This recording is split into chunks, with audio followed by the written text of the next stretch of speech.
Hello दोस्तों, कैसे हो? आशा करता हूँ कि आप ठीक होंगे। तो दोस्तों, आज की इस वीडियो में मैं आप लोगों को 3 क्वेश्चन के बारे में आप लोगों को समझाने की कोशिश करूँगा। जो जैसे कि आपने स्क्रीन पर आपने देख पा रहे हो, यानी कि पहला क्वेश्चन है कि जीडीपी क्या है और जीडीपी का फुल फॉर्म क्या है और भारत की जीडीपी क्या है। तो दोस्तों, सबसे पहले मैं आप लोगों को थोड़ा सा इसका ट्रेलर दे देता हूँ कि यानी कि जीडीपी क्या है।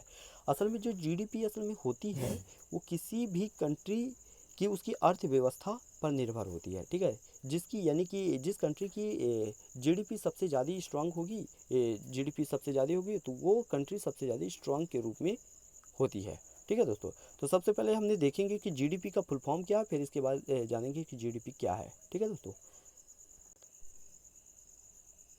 तो दोस्तों यदि जीडीपी का फुल फॉर्म की यदि बात करें तो जीडीपी का जो फुल फॉर्म होता है, तो जीडीपी का फुल फॉर्म जो होता है यानी कि ग्रॉस डोमेस्टिक प्रोडक्ट होता है। क्या होता है? ग्रॉस डोमेस्टिक प्रोडक्ट होता है। ठीक है दोस्तों, अब जानेंगे कि जीडीपी असल में होती क्या है। तो जीडीपी के बारे में आप लोगों को समझाने के लिए यानी कि 4 पॉइंट महत्वपूर्ण लेकर आया हूँ। यानी कि जीडीपी का ये परिभाषा के बारे में बताती है। ठीक है दोस्तों, तो इन चारों जो फैक्ट्स होती हैं, तो चारों फैक्ट्स के बारे में मैं आप लोगों को बताने की पूर्ण कोशिश करूँगा। ठीक है ना, एक एक चीज़ों के बारे में मैं आप लोगों को बताने की कोशिश। सबसे पहले जो पहला जो पॉइंट्स होता है दोस्तों, यानी कि देश की सीमा के अंदर, यानी कि with in A countries borders. ठीक है दोस्तों, तो यानी कि ये क्या होता है, तो मैं आप लोगों को समझाता हूँ। तो दोस्तों, यदि किसी भी कंट्री पर, यदि उस कंट्री पर किसी भी प्रकार से यदि कोई भी प्रोडक्ट का निर्माण होता है, तो उसे जीडीपी पर ही काउंट किया जाता है। यानी कि भौगोलिक जो बॉर्डर्स होते हैं, यानी कि भौगोलिक जो बॉर्डर्स होते हैं, यानी कि उसके अंदर किसी भी प्रकार के प्रोडक्ट का निर्माण होता है, तो उसे जीडीपी पर ही उसे काउंट किया जाता है। सिर्फ इतना ही सीमित नहीं है, जो पार्टिकल से बॉर्डर्स होती हैं, यदि उसमें कोई किसी भी प्रकार से यदि प्रोडक्ट मिल रहा है, तो उसे जीडीपी पर ही उसे काउंट किया जाता है। ठीक है दोस्तों, दोस्तों और भी इतना ही सीमित नहीं है। और यानी कि किसी भी कंट्री से यदि किसी भी प्रकार से यानी कि कोई तो दोस्तों, यदि कोई भी कंपनी उस देश के अंदर यानी कि उस कंट्री के अंदर यदि प्रोडक्ट बना रही है, तो उसे भी जीडीपी पर ही उसे काउंट किया जाता है। तो दोस्तों, आपने जान लिया। थोड़ा सा मैंने इसे चित्र के माध्यम से आप लोगों को समझाने की कोशिश करता हूँ। ठीक है दोस्तों, तो दोस्तों जैसे कि आपने इस बॉर्डर को यानी कि इसे आप देख पा रहे हो, यानी कि भारत की ये जो नक्शा को आपने देख पा रहे हो, यानी कि ये जो भौगोलिक जो एरिया है ना, ये जो भौगोलिक जो बॉर्डर्स है, आपने इसे देख पा रहे हो।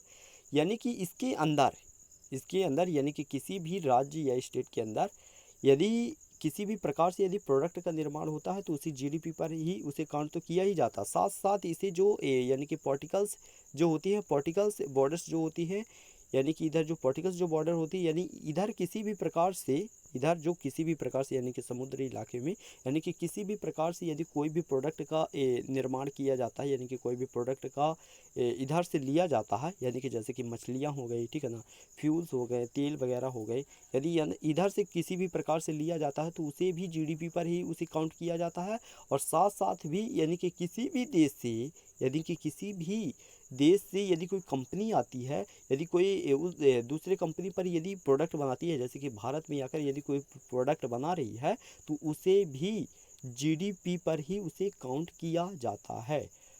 ठीक है दोस्तों, तो दोस्तों पहला पॉइंट आप लोगों को समझ में आ गया होगा। अब बढ़ते हैं दूसरा पॉइंट की ओर। ठीक है दोस्तों, दूसरा पॉइंट क्या कहता है, यानी कि एक निश्चित अवधि, यानी कि एक स्पेसिफिक क्या होती है, स्पेसिफिक टाइम पर, एक स्पेसिफिक टाइम पर, यानी कि किसी भी देश में यदि कोई भी प्रोडक्ट का निर्माण यदि हो रहा है, तो उसका एक स्पेसिफिक टाइम लिया जाता है। ठीक है ना, और उसे प्रोवाइड किया जाती है,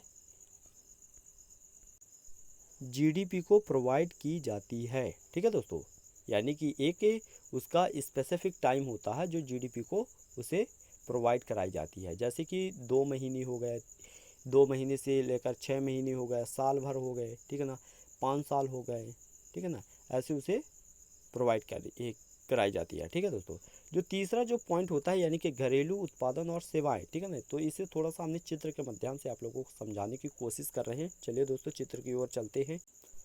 तो दोस्तों जैसे कि आपने देख पा रहे हैं कि हमने चित्र की ओर आ गए हैं। ठीक है ना, तो इधर लिखा है कि घरेलू उत्पादन और सेवाएं, यानी कि गुड्स एंड सर्विस के बारे में हमने बात करने वाले हैं। ठीक है दोस्तों,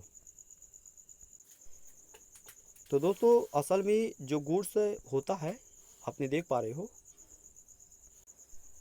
तो दोस्तों जैसे कि आपने देख पा रहे हो, ये जो गुड्स होता है, तो गुड्स किसे कहते हैं?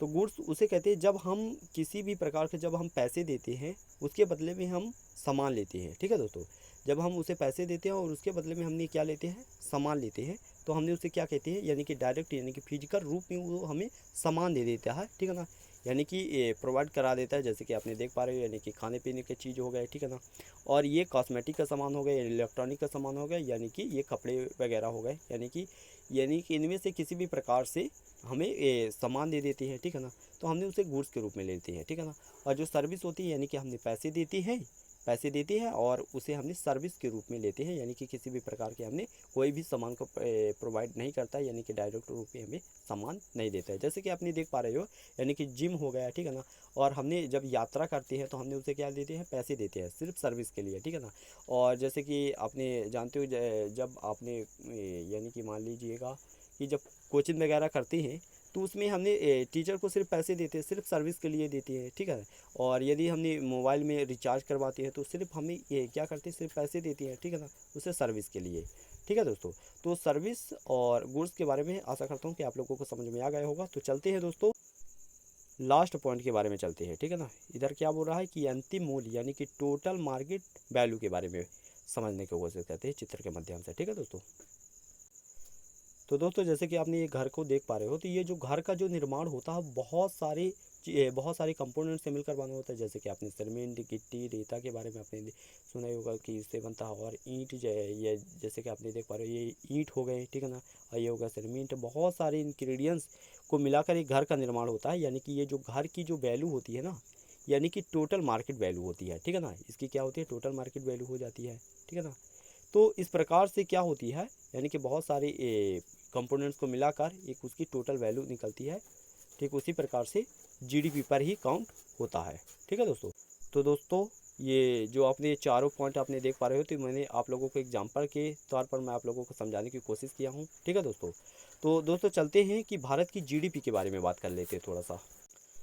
तो दोस्तों जैसे कि आपने देख पा रहे हो स्क्रीन पर, यानी कि भारत की जीडीपी कितनी होती है, तो भारत की जीडीपी के बारे में मैं आप लोगों को बता रहा हूँ कि यानी कि साल 2014 के बाद देश की जीडीपी लगभग $2 ट्रिलियन से बढ़कर 2023 में 3.75 ट्रिलियन डॉलर पर पहुंची है। वित्त मंत्रालय ने आगे कहा है कि भारत दुनिया की 5वीं सबसे बड़ी अर्थव्यवस्था है। मौजूद प्राइस के हिलाज से भारत की जीडीपी यानी कि 37 अरब डॉलर है। ठीक है दोस्तों, तो दोस्तों मेरी वीडियो आप लोगों को मैं आशा करता हूँ कि मेरी वीडियो आप लोगों को ज़रूर पसंद आई होगी। यदि मेरी वीडियो आप लोगों को पसंद आती है तो मेरे चैनल को ज़रूर सब्सक्राइब कर लीजिएगा। ठीक है दोस्तों।